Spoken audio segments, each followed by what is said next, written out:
माझं नाव विजया दिलीप शेट्टी. मी जुईनगरमधून आहे आणि मी स्टेप हँडमध्ये आता 5 महिने झालेले आहेत जॉईन होऊन. आणि मला ह्या स्टेप हँडमध्ये बरंच काही शिकायला मिळालं. सुरुवात म्हणजे मला येत नाही पिरियड, पण मी हे कॅन्सरमुक्त अभियान आहे हे बघून मी त्या स्टेप हँडमध्ये जॉईन झाली. आणि त्याचबरोबर हे प्लास्टिकमुक्त भारत.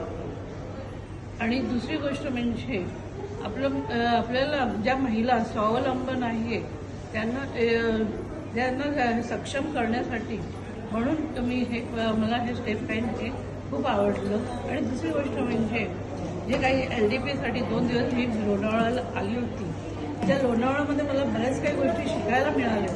जसं की आज जे संतोष सर आले होते, त्यांनी जी काही माहिती दिली म्हणजे कसं आपल्याला हे मार्गदर्शन दिलं. त्यांच्या मार्गदर्शनावरून आम्ही म्हणजे कसं आपण स्वतः करू शकतो. मग त्याला आपल्याला म्हणजे ज्युनियर आणि सिनियरची गरज नाही आहे. आपण स्वतः हे घडवू शकतो आणि आपणच स्टेप हँडचा पाया म्हणून आपलं आपण वाढवू शकतो.